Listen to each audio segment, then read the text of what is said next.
Hello दोस्तों, नमस्ते, राधे राधे। मैं आपकी साधना दुबे, साधना लोक की देहाती चैनल पे आप सभी का स्वागत करती हूँ। दोस्तों, आप लोग बेटा सुहाग विवाह गीत लेके आई हूँ।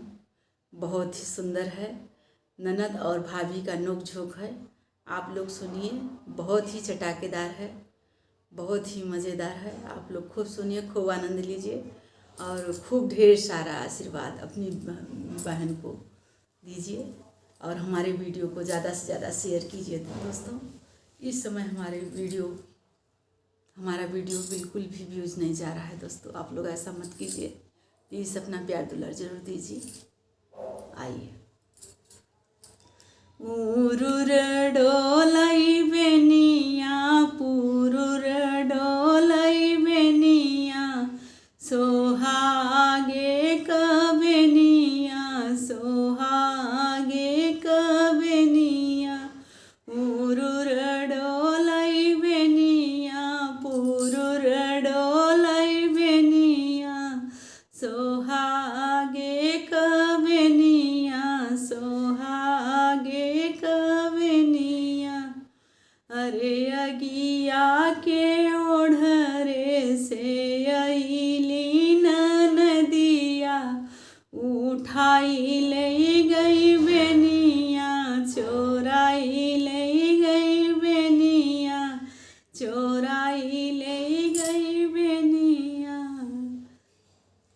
इस गीत में दोस्तों मैं अपने ननद, हमारी 4 नंदे हैं, मैं अपने चारों नंदों का नाम ले रही हूँ। आप लोग सुनिए।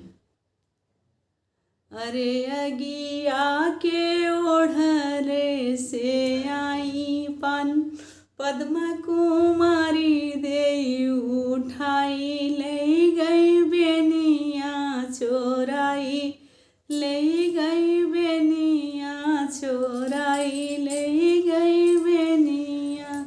अरे अगिया के ओढ़रे से आई है पुष्पा देवी, उठाई ले गई बेनिया, चोराई ले गई बेनिया।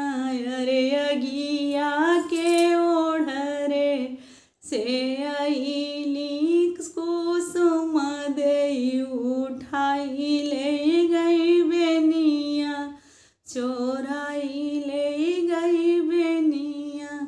अरे अगिया के ओढ़रे से अइली सुषमा देई, उठाई ले गई बेनिया, चोराई ले गई बेनिया, सोहागे कबेनिया, सोहागे कबेनिया।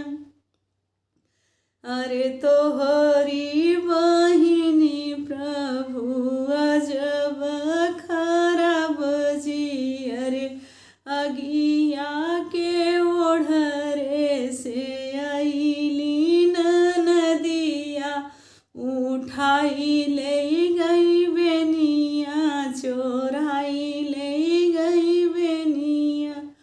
अरे तोह से न बोलब धन, तोह से न बोलब, अरे पीठी क बहिनी हमर लगाऊ तू चोरिया, अरे छोटकी बहिनी के लगाऊ तू चोरिया। अरे हम से जिनी बोले स्वामी, हम से जिनी बोले जहई, आचर दस वही रे स्वामी पौवई जाय, आचर दस वही रे स्वामी पौवई।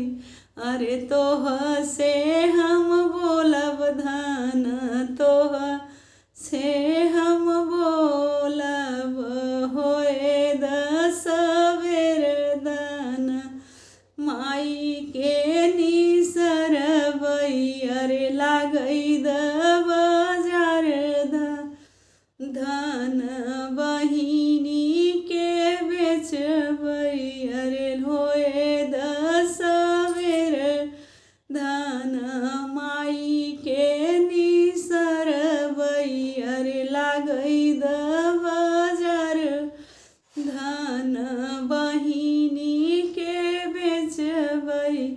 अरे माई के निकाले प्रभु कतहूँ न ठाऊँ जी। अरे बही नीके बेचे प्रभु नौआ कुनाऊँ जी। अरे बहिनी तोहार प्रभु बड़ेरिया कागजी। अरे माई तोहार प्रभु पाकल आम जी। अरे माई तोहार प्रभु पाकल आम जी। अरे चली हई पुरुआत काग उड़ी जई हैं जी। झकोरी हई पछुआ तो आम चुई जई हैं जी। धन्यवाद दोस्तों। यह गीत आप लोगों को जैसा लगे कमेंट में ज़रूर बताइएगा। बेटा सुहाग गीत है।